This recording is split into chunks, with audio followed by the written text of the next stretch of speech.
அனைவருக்கும் வணக்கம்.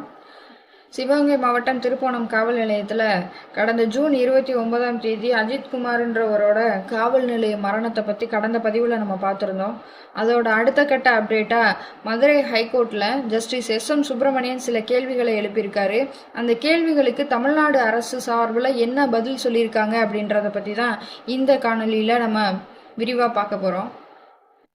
ஜஸ்டிஸ் கேட்குறாங்க, இந்த சம்பவம் தொடர்பாக கவர்மெண்ட் சைட்லேருந்து என்ன சார் ஆக்ஷன் எடுத்திருக்கீங்க அப்படின்னு சொல்லி கேட்குறாங்க. அதுக்கு கவர்மெண்ட் சைடு அட்வொகேட் என்ன பதில் சொல்கிறார் அப்படின்னா, எஸ்பி காத்திருப்போர் பட்டியலில் வைக்கப்பட்டிருக்காரு, டிஎஸ்பி சஸ்பெண்ட் பண்ணியிருக்கோம், 5 காவலர்களை அரெஸ்ட் பண்ணியிருக்கோம், அது போக ரிப்போர்ட்ஸ் எல்லாம் ரெடி பண்ணி மெட்டீரியல்ஸ் சீஸ் பண்ணி ரிப்போர்ட் சப்மிட் பண்ணியிருக்கோம் அப்படின்னு சொல்லி சொல்கிறாரு.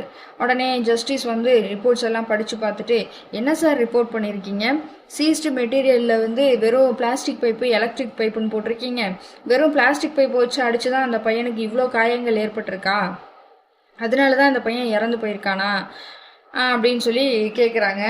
அதுக்கு கவர்மெண்ட் சைட்லேருந்து அட்வொகேட் கொஞ்சம் கூட மனசாட்சியே இல்லாமல் கேவலமாக ஒரு பதில் சொல்கிறாரு. ஆமாம், வெறும் பிளாஸ்டிக் பைப் வச்சு தான் அடிச்சிருக்காங்க.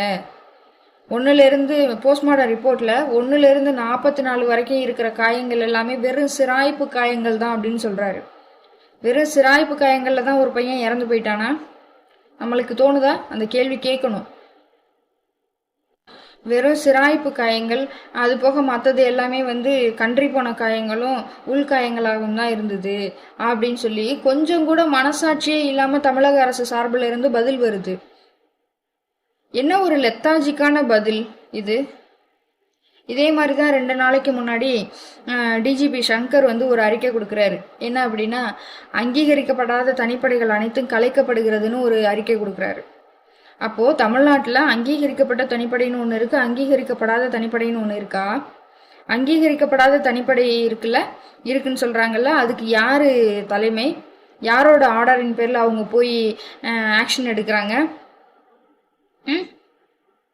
ஜஸ்டிஸ் இது சம்மந்தமாக ஒரு கேள்வி கேட்குறாங்க. என்ன கேள்வி கேட்குறாங்க அப்படின்னா, இது இந்த தனிப்படையிலேருந்து 5 பேர் போய் ஆக்ஷன் எடுத்திருக்காங்களே, அவங்க யாரோட உத்தரவின் பேரில் போயிருக்காங்க, யாரோட மேற்பார்வையின்படி அவங்க போயிருக்காங்கன்னு கேட்டால், கவர்மெண்ட் சைடு அட்வொகேட் சொல்கிற இந்த பதிலை சொல்லும்போதே அவர் அசிங்கப்படணும்.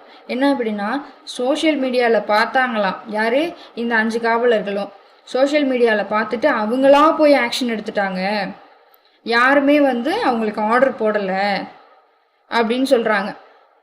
காவல்துறையை தன்னோட நேரடி கட்டுப்பாட்டில் வச்சிருக்க முதலமைச்சருக்கு இதெல்லாம் தெரியுமா, தெரியாதா? இல்லை தெரிஞ்சு அவரோட